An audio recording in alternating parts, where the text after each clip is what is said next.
Hello everyone, मैं AP Singh आपका स्वागत करता हूं अपने YouTube channel APS study zone पर। तो आज हम आपके लिए जीव विज्ञान का एक नया टॉपिक लेकर आए हैं जिसका नाम है जनन स्वास्थ्य। तो क्या होता है जनन स्वास्थ्य? तो जनन की प्रक्रिया से संबंधित स्वास्थ्य कहलाता है क्या? जनन स्वास्थ्य कहलाता है। क्या कहेंगे? जनन की प्रक्रिया से संबंधित स्वास्थ्य कहलाता है जनन स्वास्थ्य। फिर देख लेते हैं क्या जनसंख्या विस्फोट इसमें आ जाता है। जनसंख्या विस्फोट का देखिए मतलब क्या होता है कि जब एक किसी सामान्य क्षेत्र में जो जनसंख्या निवास कर रही है उस क्या हो जाए कि अपने सामान्य स्तर से अधिक बढ़ जाए, है ना, तो उसको हम लोग बोल देते हैं क्या? जनसंख्या विस्फोट कह देते हैं। क्लियर है? तो क्या देख बताएंगे कि जनसंख्या का सामान्य स्तर से अधिक बढ़ जाना ही जनसंख्या विस्फोट कहलाता है। क्लियर है? जनसंख्या को जानते कैसे कि अपने सामान्य स्तर से बढ़ गई, तो जब जनगणना जो होती रहती है, जो पहले जनगणना हो चुकी और जो अगली जनगणना हो रही, उन दोनों के बीच में क्या कर देते हैं कि देखते हैं कि कितना उसमें परसेंटेज है, कितनी संख्यात्मक मान में वृद्धि हो रही है जनसंख्या के, उसको हम लोग जनगणना के रूप में जान जाते हैं। कितनी जनगणना बढ़ी है, जब ज्यादा जितनी जनसंख्या बढ़ी है, जब ज्यादा जनसंख्या बढ़ जाती है, जो एक आंकड़ा अनुमानित किया जाता है कितना रहेगा, उससे ज्यादा बढ़ जाती है तो उसको हम लोग कह देते हैं क्या? जनसंख्या विस्फोट कह देते हैं। क्लियर है? सबसे पहली बार जो जनगणना की गई थी वो की गई थी आपकी कब? 1872 में। क्लियर है?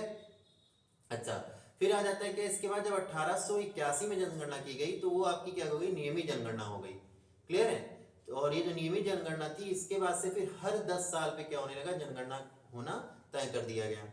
ये जो 1881 की जनगणना हुई थी लॉर्ड रिपन के टाइम पीरियड से शुरू की गई थी। यानी लॉर्ड रिपन जो थे उन्होंने जनगणना को सबसे पहले शुरू किया था 1881 में कि हर 10 वर्ष बाद क्या होगी? जनगणना की जाएगी। क्लियर है? हालांकि उससे पहले लॉर्ड मेयो 1872 में जनगणना को उससे पहले शुरू कर चुके थे, है ना। लेकिन जो नियमित जनगणना पूछा जाएगा तो वो 1881 से शुरू हुई थी, लॉर्ड रिपन के कार्यकाल से। क्लियर है? तो ये चीज ध्यान रखेंगे। जनसंख्या का अध्ययन क्या कहलाता है? तो उसको हम लोग कहते हैं क्या? डेमोग्राफी कहते हैं। क्या कहते हैं? जनसंख्या का जो अध्ययन होता है उसको हम लोग कहते हैं डेमोग्राफी। इस डेमोग्राफी वर्ड किसने दिया था सबसे पहले? तो विलार्ड नाम के वैज्ञानिक थे जिन्होंने क्या किया था? डेमोग्राफी वर्ड को सबसे पहले बताया था। यानी डेमोग्राफी की जो खोज की थी किसने की थी? विलार्ड नाम के वैज्ञानिक ने। क्लियर? तो ध्यान रखेंगे कि डेमोग्राफी वर्ड किसके द्वारा दिया गया? तो विलार्ड नाम के द्वारा वैज्ञानिक द्वारा दिया गया। जनसंख्या विस्फोट के कुछ कारण होते हैं जिसमें अशिक्षा हो जाता है, यानी जब शिक्षा नहीं रहेगी तो जनसंख्या विस्फोट के होने की संभावना ज्यादा रहती है। अल्प आयु में विवाह, कम आयु में विवाह हो जाएगा तो भी क्या हो जाएगा? जनसंख्या बढ़ने के ज्यादा चांसेस रहेंगे। जन्म दर में वृद्धि, अगर जन्म दर में निरंतर वृद्धि होती रहेगी तो भी जनसंख्या विस्फोट होने के चांसेस ज्यादा रहते हैं। धार्मिक मान्यताएं, कुछ धार्मिक मान्यताएं होती है जिसके द्वारा क्या होता है कि जनसंख्या बढ़ती चली जा रही निरंतर, है ना, तो उसको भी क्या रहता है? ये भी कारण में आ जाता है जनसंख्या के विस्फोट के कारण में। फिर आता है बंध्यता। बंध्यता क्या होता है? संतान उत्पत्ति का ना होना ही बंध्यता कहलाता है। क्लियर? क्या कहेंगे? संतान की जो उत्पत्ति ना होती उसी को कहते हैं क्या हम लोग? बंध्यता के नाम से जानते हैं। फिर आता है उल्बेधन। उल्बेधन क्या है? उल्बेधन को हम लोग गर्भावस्था में भ्रूण की गुणसूत्रीय असामान्यता तथा उपापचयी अव्यवस्थाओं की जानकारी करने की प्रक्रिया उल्बेधन कहलाती है। क्या कहेंगे? गर्भावस्था में भ्रूण की गुणसूत्रीय असामान्यता तथा उपापचयी अव्यवस्थाओं की जानकारी करने की प्रक्रिया कहलाती है क्या? उल्बेधन। यानी जो भ्रूण है उसमें किसी प्रकार की जो अव्यवस्थाएं आ गई हैं, उसकी संरचनात्मक या गुणात्मक अवस्थाएं जो होती हैं उनको व्यक्त करते हैं, जिसके द्वारा उसको हम लोग उसकी जो पहचान करते हैं, इसके द्वारा उसको हम लोग कहते हैं क्या? उल्बेधन के नाम से जानते हैं। क्लियर है? अब आता है जनन संबंधी विकार। जनन संबंधी कुछ विकार होते हैं जो जनन संबंधी क्या हो जाएंगे? रोगों के अंतर्गत, जिसको हम लोग कह सकते हैं, जिसमें आपका एक आ जाता है क्या? गोनोरिया होता है, एक एड्स होता है। एड्स बहुत ज्यादा कॉमन, सबको पता रहता है। एड्स की फुल फॉर्म जैसे पूछ लेता है कभी कभी तो क्या होता है? एक्वायर्ड इम्यूनोडेफिशिएंसी सिंड्रोम होता है। एड्स दिवस कब मनाते हैं? तो एड्स की जागरूकता के लिए प्रतिवर्ष 1 दिसंबर को एड्स दिवस मनाया जाता है। क्लियर है? तो ये चीज ध्यान रखें। किसके थ्रू होता है? तो एचआईवी नाम के वायरस के द्वारा होता है। एचआईवी की फुल फॉर्म क्या होती है? तो ह्यूमन इम्यूनोडेफिशिएंसी वायरस होता है ना।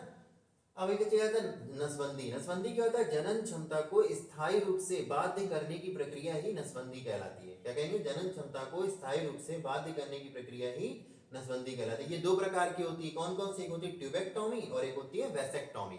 ट्यूबेक्टोमी जो होती है किसमें होती है? तो आपको पता है कि ये होती है किसमें? मादाओं में। वैसेक्टोमी किसमें होती है? तो पुरुषों में होती है ना। तो ये ध्यान रखते हैं कि पुरुष नसबंदी को हम लोग वैसेक्टोमी और मादा नसबंदी को हम लोग कह देते हैं क्या?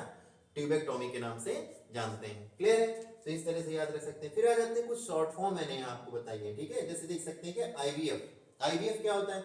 इन विट्रो फर्टिलाइजेशन। क्या कहते हैं? इन विट्रो फर्टिलाइजेशन के नाम से इसको जानते हैं। IUI क्या है? तो इंट्रा यूटेराइन इंसेमिनेशन। क्या कहते हैं? Intra uterine insemination.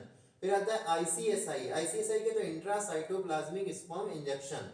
फिर ZIFT क्या है? तो zygote intra fallopian transfer. ZIFT की फुल फॉर्म क्या हो जाएगी? तो जाइगोट इंट्रा फैलोपियन ट्रांसफर। फिर आती है GIFT, गिफ्ट जिसको कहते हैं। GIFT की तो फुल फॉर्म हो जाएगी क्या होती है? Gamete intra fallopian transfer. क्या हो जाएगी? Gamete intra fallopian transfer. WHO की फिर होती है वर्ल्ड हेल्थ ऑर्गेनाइजेशन। क्या होती है? World Health Organisation. फिर आता है एड्स। एड्स के भी बताया मैंने आपको, एक्वायर्ड इम्यूनोडिफिशियंसी सिंड्रोम होता है। क्लियर है? जो कि एड्स की जागरूकता के लिए प्रतिवर्ष 1 दिसंबर को विश्व एड्स दिवस भी मनाया जाता है। किस वायरस के थ्रू फैलता है? तो HIV ह्यूमन इम्यूनोडिफिशियंसी वायरस के द्वारा फैलता है। क्लियर? जैसे एड्स की फुल फॉर्म कहते हैं एक्वायर्ड इम्यूनोडिफिशियंसी सिंड्रोम, इसकी HIV की क्या है? Human immunodeficiency virus. क्लियर है? तो ये ध्यान रखेंगे। ये देखिए HIV का फुल फॉर्म भी है ना, दिया है ह्यूमन इम्यूनोडिफिशियंसी वायरस। क्लियर है? और ये जो HIV रोग होता है ये क्या होता है? सबसे पहले बंदरों के थ्रू देखा गया था, है ना, और ये सबसे पहले महारानी विक्टोरिया को में पाया गया था ना, तो इसको भी ध्यान रख सकते हैं। क्लियर? कि सबसे पहले कहाँ पर देखा गया? तो ध्यान रखें। नैको क्या है? National AIDS Control Organisation. एक संस्था है नैको जो क्या करती है? एड्स को क्या करती है? कंट्रोल करने के लिए लोगों तक जागरूकता पहुंचाती है उसके बारे में, है ना। तो उसका फुल फॉर्म क्या है? तो नेशनल एड्स कंट्रोल ऑर्गेनाइजेशन के नाम से हम लोग इसको जानते हैं। फिर आता है IUD। IUD क्या होता है? Intra uterine devices. क्या कहेंगे? Intra uterine devices. क्लियर है? तो इस तरह से इसका नाम याद रखते हैं। MTP medical termination of pregnancy. MTP की फुल फॉर्म क्या हो जाएगी? मेडिकल टर्मिनेशन ऑफ प्रेगनेंसी हो जाती है। क्लियर है? तो ये मैंने आपको कुछ क्या बताई? फुल फॉर्म्स बताई यहाँ पे। ठीक है? तो आज हम आपके लिए साइंस का जीव विज्ञान का एक छोटा सा टॉपिक लेकर आए थे, जनन स्वास्थ्य। इससे मैंने जनन स्वास्थ्य आपको बताया, जनसंख्या विस्फोट बताया, जनसंख्या विस्फोट के कारण बताए, कारणों में बताया जनसंख्या विस्फोट में क्या? शिक्षा है, अल्पायु में विवाह है, जन्म में वृद्धि है, धार्मिक मान्यताएं हैं। क्लियर है? फिर आता है बंध्यता। बंध्यता बताया आपको मैंने, कुलवेदन बताया, जनन संबंधी विकार बताया, इसमें गोनोरिया, एड्स। ठीक है? नसबंदी बताया क्या होता है? नसबंदी 2 तरह की बताई, ट्यूबेक्टोमी और वेसेक्टोमी बताया मैंने आपको। ठीक है? कुछ आपको यहाँ पे फुल फॉर्म्स बताई। क्लियर है? आई होप कि वीडियो आपको अच्छा लगा होगा। अगर वीडियो आपको अच्छा लगा है तो वीडियो को लाइक कीजिएगा, शेयर कीजिएगा और चैनल को जरूर सब्सक्राइब कर लीजिएगा। Thank you.